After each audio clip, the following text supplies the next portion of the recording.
Is the hyper-platformer a thing now?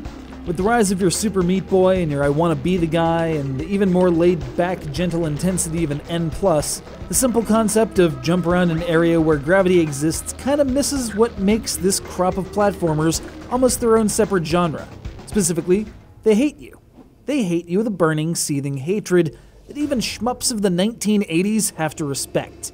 They want to see you die, hundreds of times, just to see if you'll continue to subject yourself to this madness. Will you? Huh? Will you, you little insignificant spot of physics-affected matter? Huh?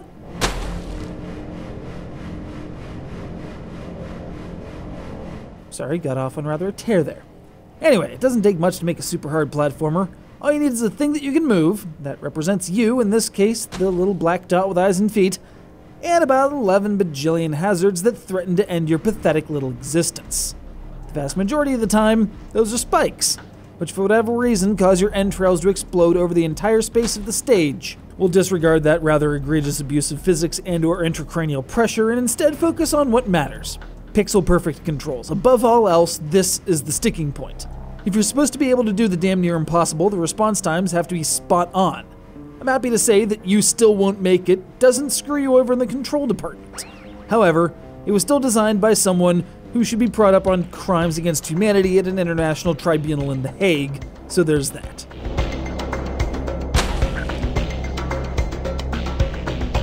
Yeah, you gotta hit the correct half of a platform time and again, all the way up this vertical column.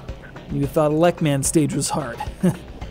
All your dot has at its disposal is a double jump, which really doesn't help much in the way of the vertical department, and is in fact mostly just an excuse for the designers to craft some seriously wonky death traps that you have to jump into at just the right angle, fall just right, then double jump back another way and nail all of that correctly, before failing it a few dozen times and going out to kick a goose on the arcology lawn just to take the edge off.